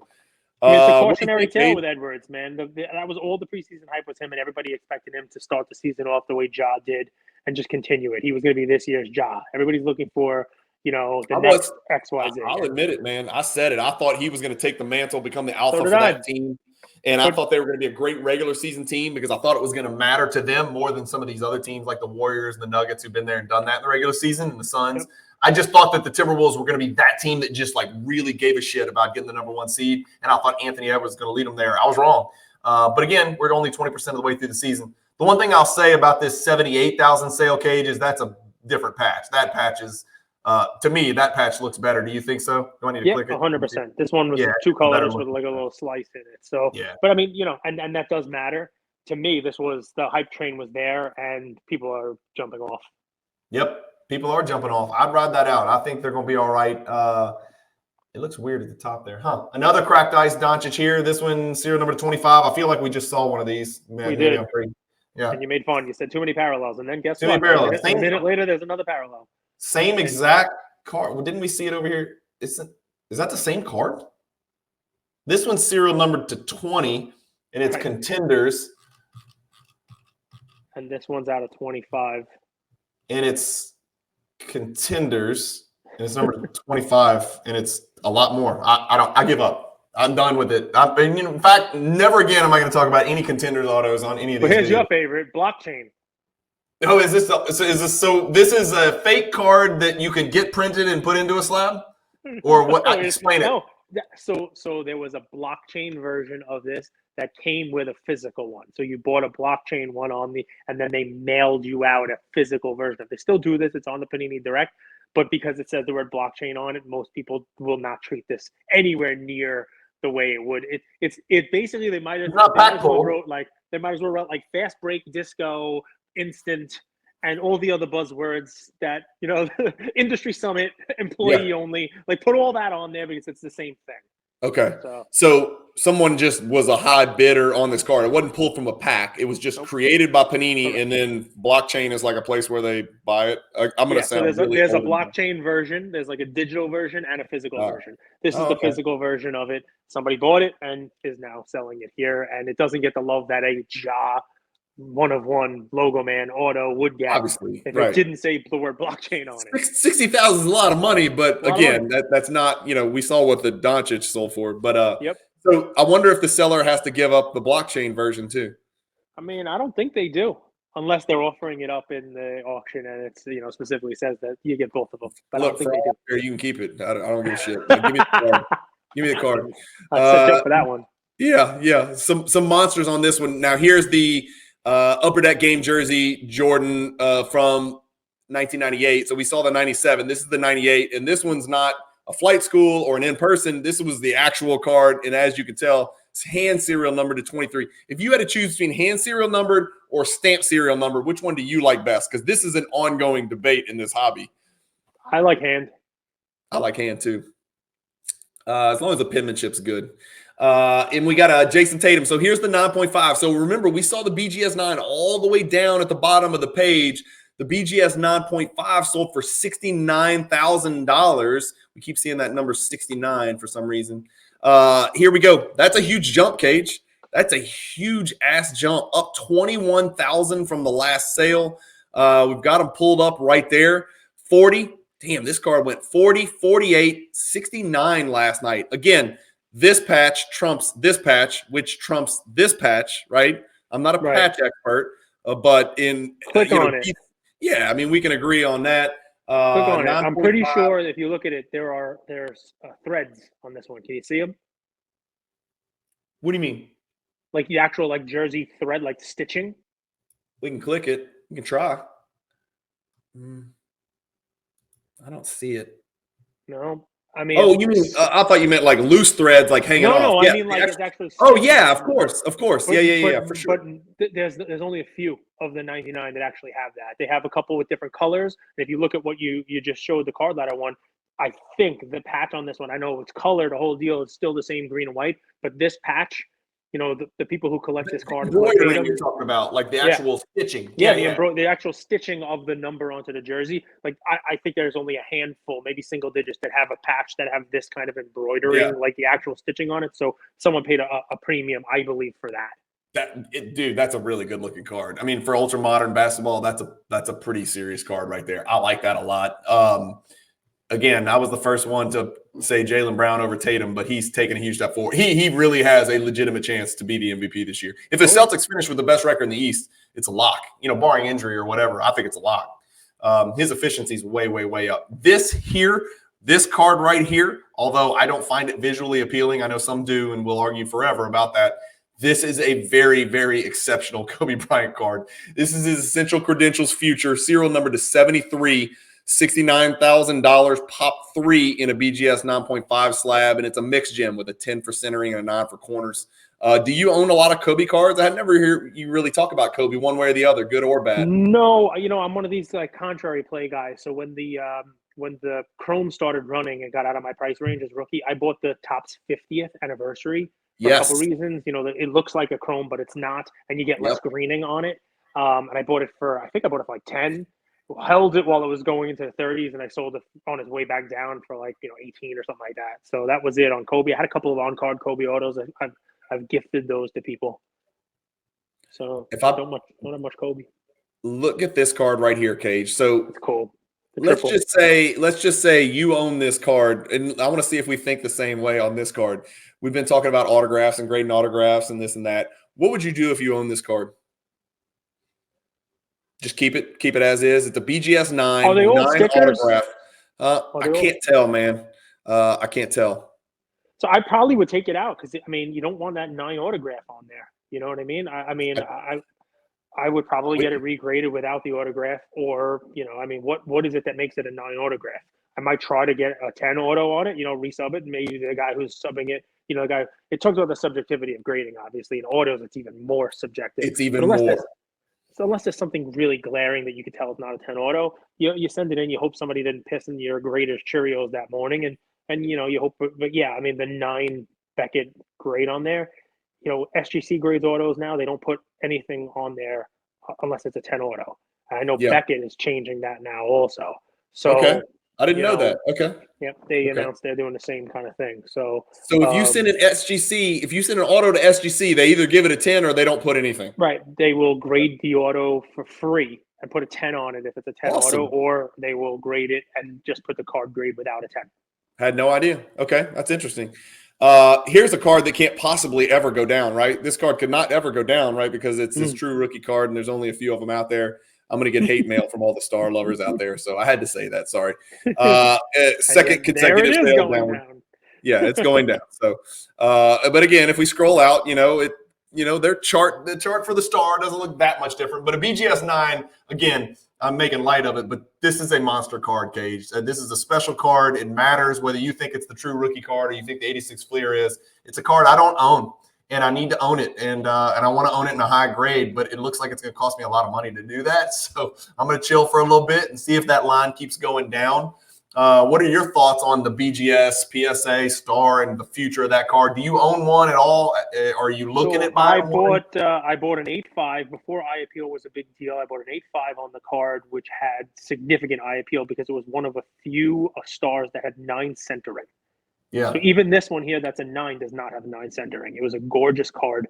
I think it was one of only a dozen that had 9 centering of all the ones that they graded, including their 9.5s. And I bought it. I don't know if I bought it for $8,000. I bought it a long time ago, and I sold it a week before PSA announced that they were grading. I sold it for a lot. I think it got like 36 or something like that. It sold at the PWCC auction. There are not a lot of high grades of this card. There's not a lot of centered ones, not a lot of nice ones. I think there's 3 9.5s, 3 of them total. Yeah, I know. So I you don't like see the them. card. I do. To me, 6 and 1.5 dozen the other. I think the Fleer is cool because it's like iconic set. It's Fleer. Obviously it's got a whole bunch of collection stuff in it. This was a team bag. It's not pack pulled. It's not exactly a visually appealing card. It's not. Michael Jordan. Think of all the images you could have of Michael Jordan. I know it's a rookie card, so there's not that many images, but he's like rebounding. If you. Cage, have you read? There's a couple of awesome sites out there, and I did some research, and I did a really cool video on my Cage of Cardboard channel about the Star versus the Fleer. But did you know that they were located in the Northeast, and Star was like a really small mom and pop company? They didn't even print their own cards. They used like a third party printer just in town. Tons of the images were taken at Nets games because they didn't have any travel budget. And so they were right near the New Jersey Nets, like a Meadowlands or whatever it's called. And so that if you pay attention, the background of the cards, the opponent is almost always the Nets. There's tons of Nets cards in the Star set. Again, I haven't gone independently verified that, but I read that on one of the Star websites. I thought that was pretty interesting. Check this out. Another monster, Shai Gilgeous-Alexander. This is a serial number to 5, though, so a little bit special. That's the Emerald Parallel, 9.5, $87,000 for a Shai Gilgeous-Alexander card. Great timing. And here's the Nash green, right? This is the card you want to be green, right? And stay green. It's the white that you don't want on this card, but it's a PSA 5, which is just a shade below the average grade for a PMG. Trust me, I know. I've had tons of them. I've submitted tons of them. I've resubmitted tons of them. 5.5 to 6 is probably your average grade. So a 5 is expected. But again, if you're buying this card, you don't give a damn about that grade as long as it's got a number on it. Serial number to 10. Pop 1, 2 graded higher, $90,000 for that Nash PMG green. Congrats to whoever picked that up. I have a guess as to who it was, but I'm not going to call him out on here. He's the same guy that owns all the Johnny Morris, but I don't know for sure if he picked it up. 2019 Prism Black Gold, serial number to 5, $90,000 on that one. That's a Pop 1 in 9.5 slab. LeBron Gold Refractor 8.5, $102,000. Zion serial number to 10. This is the gold parallel National Treasures, $105,000. So we're over 6 figures now. LeBron limited logos, BGS 9, $108. This is one I'm going to need your help. Okay, I've got it pulled up. This is the 2009 National Treasures Steph Curry serial number to 99, BGS 9.5. Patch reviewed by Beckett. Okay, which means I assume that means they authenticated it. Again, I think the patch, we've seen this card before. I think the patch is so good, people were like, it's got to be fake. It's too good of a patch. This card sells for $132,000. Again, you're going to have to help me here. I don't see it. Is this not the card? Flip it over. I can't. This? No, not that. The auction. Yeah, I just want to see the back of it. It is a 9 auto, I'm pretty sure. Right. So that's it's a 9 auto. Right? So patch review by Beckett. I mean, I think folks are saying that this is a patch swap. And that this is not the way the card. So basically that is quote altered. I got it. Here, I'll read it verbatim, Cage. It says the patch was recently reviewed by Beckett. While Beckett, as a grading service, cannot officially guarantee manufacturer authenticity of patches, they found no evidence to suggest the patch was inconsistent with an original National Treasures production. Please bid accordingly. So that really leaves me in limbo. Like I still don't understand what are you saying. So basically, you're taking a chance on the card here. What they're saying is that they can't tell whether somebody swapped this patch out. I think there's a bunch of stuff on there saying that this was not the way the card was originally there. There's only so much you can do with it, right? Beckett is saying it's an actual jersey piece. It's something that goes into that card. It's a nice one, but they can't say it's not. So there is. Let's just think about it. There's a situation where somebody could have found a National Treasures Steph card from that year that was like crumpled up like this. You know what I mean? Like valueless because it's a 1 if it gets graded, and it's been demolished, or something that somebody tried to trim and got caught trimming it, or whatever it is. They could take that patch out, put it in here, and when Beckett reviews it, says, yeah, this is a legit patch. It's consistent with National Treasures. They just can't tell you whether it actually was the one that was in this card. So I think there's a lot of halo of uncertainty around here. Yeah. And look, and of course the autograph 9 matters too, right? So you're comparing it to these autograph 10s. Obviously, that's going to be a big disparity, but that's a big ass disparity. It's a huge disparity. So we always talk about patch swaps. Have you ever thought about how the hell are these dudes swapping the patches without damaging the card? Like, how good do you have to be at committing your crime to not be detectable by Beckett and a million eyes that are watching this card on this auction? Like, you can't just, there's no visible evidence that the card was clearly swapped out because it wasn't damaged. Like, can you imagine extracting a patch from a card this valuable and then inserting another patch into a card this valuable and not damaging the card? It just seems I can't imagine it just because it's just not one of the things that I would ever think about doing. It's just not me, but people do it. No offense, but how talented you have to be to do that and how skilled at your craft as a criminal you have to be to do that. That's just absolutely mind-boggling to me that they can do that without damaging the card. Look at what it's worth. I mean, when you have this much money involved, you get that. Yep. You know what I mean? Yep. An Anthony Edwards serial number to 5, 132. An autograph, in-person autograph, Jordan 8.510, 132. Again, I'm not going to ask you which one of these stars you'd rather have, the 9 or the autograph 8.5. They sold for $60,000 difference, about $50,000 difference. Interesting. LeBron serial number to 250 autograph PSA 10 132 black 101 Giannis rookie PSA 9 156 for that black mosaic. This was the talk of my Jordan group chat this morning. The 98 Skybox Premium Star Rubies PSA 7 sold for $186,000. The Steph Topps Chrome Refractor serial number to 500 BGS 10. That's a pop 3 in BGS 10. Did I look that up? I did not. Sells for $210,000. The black gold Doncic, $216,000. This is Rushmore, by the way. Doncic, Jordan on the top 4. The BGS gold, $216,000. The Jordan PSA 10 with an E sticker, which is 15% from PWCC, jumps to $222,000. Which is actually a good result, which is actually bucking the norm because this card had kind of either flattened and or was still decreasing. And I know we always pay attention when these PSA 10s come up because we each own one, and we know that kind of is indicative of what's going on to some extent in the hobby. Over the last 3 months, the card's actually up now 8.8%. But again, that's just one data point to the other. A lot happens in between.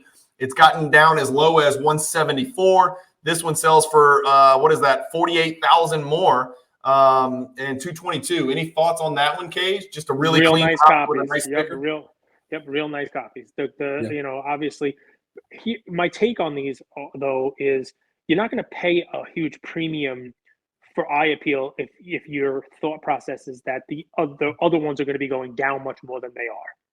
You know what I mean? Because it's 228, which is a hefty premium over 180 for a good eye appeal. Right, but if you really think that card's going to go to 150, 160, 140, you're not paying 228 for eye appeal because the eye appeal should be 180. Like so I think this, you could read into it if you're a fan of this card, like I am.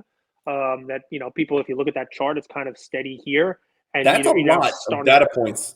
That's a lot of data points. 21 sales, and it's down 2.6. Maybe I'm naive, or maybe I'm just overly optimistic as an owner. I'm kind of hoping we found the floor. But we haven't found the floor with a 9.5. Of course, it's almost double the pop. But I don't know. Let us know your thoughts in the comments, what you think about that card, or if you even care. But somebody picked up one for $222 last night. It looks like the floor is like almost like there's two floors. Insane eye appeal, really clean, perfectly centered, or PWCC stickered, you're $220. Typical, it could be a PSA 9, but it's got a PSA 10 slab around it, 178, 175, 180. Maybe there's two floors. I don't know. And then every other card just falls somewhere in between. The two monsters here, obviously, are the Emerald Doncic for $660,000. We just saw the Emerald Anthony Edwards for $132,000. So that's an interesting comparison there. Of course, the Doncic is a BGS 9 also. That's a big premium over Anthony Edwards. And again, he's better than Anthony Edwards, but that's a big premium. $660 for that one, Cage. And then obviously the card of the day, I refresh my memory. What this sell for last time? There's only one of them, and it sold for the claim is 4.6. So again, private sale, 4.6 million. I've seen a check in a picture for 4 million. I saw that. And okay. There was like other cards involved. You're never really gonna know. I saw a lot of polls when this thing came out. It's like, what do you think it's going to end at? And the majority of them were either less than $1 million because there's just people being clowns, or more than 3. The most of the polls said, oh, it's like $2 million. It's going to sell for 2. It's going to sell for 2.5. And I even saw a bunch of stories, from people who were like, wow, this is a bellwether kind of card. Yeah. People were like, well, as long as it sells for more than 3, it's healthy. You know what I mean? Yeah. Like if it gets demolished, that's not a good sign. Yeah. But, keep in mind when this sold for 4.6. Your stock market was doing significantly better. Your 401k was in much better spot. Bitcoin was 4 times the price. All these cards we just pointed out were so much money. So even if you say this is 4.6, the headline, if you want to slant it, depending on how you want to language it out, right, is this sells from 4.6 to 3.3, right? So it's down $1.3 million. It's the largest loss ever taken on a sports card in the history of sports cards, if you want to write it that way. Or if you want to write it another way, depending upon who's writing history here, it's purchasing $4.6 million Luka Doncic card was a better way to protect your money than investing in Bitcoin, the S&P, fill in the blanks, or base prisms or whatever it is. Yeah. And sure, it's down, and the number it's down is huge, but by a percent basis, it's actually held up better than a lot of other assets. So It is. it depends on how you want to rate. Yeah, there can be a vast disparity between your perspective. The perspective that I have as the eternal optimist is there's still people out there willing to pay $3 million for a card with an ultra modern player who's never won a championship. That's lunacy to me. But again, some of these fish swim in different waters than I do. But like I said, I could think of, if I was going to put $3 million into the hobby, I would probably space it out on a lot of $300,000 cards and not one $3.12 million card. But I'm a risk hedger. If I was going to put $3.2 million into the hobby, I'd find somebody to lend me the other 6.8 and buy Luka Nation for $10 million. But that's what I would do. What's my cut on that? Oh shit! We'll figure that out. It's zero. I forgot. You can get some Jordans. You can get some Jordans. Do you know how many Kevin Porters you could buy for $3.1 million? What are people thinking? They could have bought every Kevin Porter card in existence. What I want to do, it's posted today. I think Gem Mint posted the whole deal, right? You go search on the internet. This card was pulled by Leighton in a break. Yep. Okay, you can see the video of it. And I want you guys to just do a side-by-side comparison to the reaction of the breaker when this was pulled, a card that has now sold 4 point something, 3 points, like a multi-million-dollar card, and compare that to the next breaker you watch today, who pulls a Josh Giddey numbered out of 99, and they're shaking. And this guy, he pulled this card, and he's like, "It's a logo, man, Luka Doncic, bang." Like, that's the whole video. Bang. He was like, yeah. And none of this. Like, I drop it. I'm throwing it across the room. Be careful. So it's a little fun comparison. Well, we failed. You know what we failed at? The goal was not to go an hour and 41 minutes on this cage, but it was 211 cards. Every card mattered. The worst card in here was a LeBron Gold Select, serial number to 10, PSA 10. And which is a card we'd both love to have. So that just lets you know how loaded it was. Part of the issue with this, and we didn't really get into this, but weren't there a bunch of other auctions ending last night? I'm not an expert on these things. Heritage ended last night as well. Yep, Heritage ended. An alt liquid auction also ended last night. So I mean, that's tough. That's another video. You and Andrew are probably going to talk about today whether these auction companies need to get together and at least kind of work together to try to space out when auctions end. I tried to yesterday, Brian, but Andrew took it to like getting Continental breakfast for free from every hobby bagels, man. Or something like that. Bagels, biscuits, eggs. Keep your carpet. I don't need your carpet. Give me the bagels. Anyway, thanks for joining. Look, we're at an hour and 41. I don't know if this is a hobby content record, but we're at crossover type duration here. So it's going to take come on, glass half empty, glass half full. 211 cards, and we did it in 100 minutes. It's not bad. It's like less than 30 seconds a card. Come on. It's not bad. It's not bad. Yeah. So anyway, thanks for joining me as always. Guys, thanks for watching. You're going to find this on the Luka Nation Network. You're going to see a PWCC weekly recap every single Monday on Luka Nation Network. You're going to see my Explore the Card episodes featuring a deep dive into the Jordan card market from the 90s every Friday on the Luka Nation Network. And you'll always get these PWCC weekly recaps, obviously once a month on the Luka Nation Network. So if you haven't subscribed, hit the button, hit the like button, hit the bell icon. It helps us with the algorithm, whatever that means. And Cage, thanks for jumping in spur of the moment. I didn't have the nuts to do this by myself, so I needed some help along the way. So thanks for your insight and your observation. Your summary, right, is the hobby's healthy. I mean, a lot of these cards are down, but think of how much money was spent in the auctions last night. I mean, millions of dollars being paid for cards, 7-figure cards in multiple auctions. So, yeah. I mean, to me, I look at the positives on that stuff. A lot of these cards are still selling for a lot of money and way more than they were selling for a couple years ago. Yeah, zoom out, man. You got to zoom out. You can't have that recency bias. You got to zoom out, or you're going to kill yourself. If you look at the last 6 months, it's just not good. And the same can be said for a lot of different markets out there. It's unavoidable. So I didn't even get to talk about what I bought because you only talk about basketball cards. So we'll have a hobby on for a baseball card show. I'm assuming you didn't buy one of those 211. If you did baseball, you're not going to invite me on because all I'm going to talk about is like Ricky Henderson in the 80s and shit, and that's not going to really help. I bought one card in last night's auction. You may have heard of the guy. George Bell. He signs baseballs. It's like a woman's name, Babe Ruth. Baby Ruth. Did you buy a Ruth? You bought a Gowdy? They hit the baseball over. You got that 33 Gowdy. Bought a Gowdy. Oh, wow. Okay. Well, text me a picture of that. I want to see that. Yeah. All right, Dave. Thanks for having me. Yes. Man. Thanks, guys. Keep collecting. Stay positive in the hobby. And peace.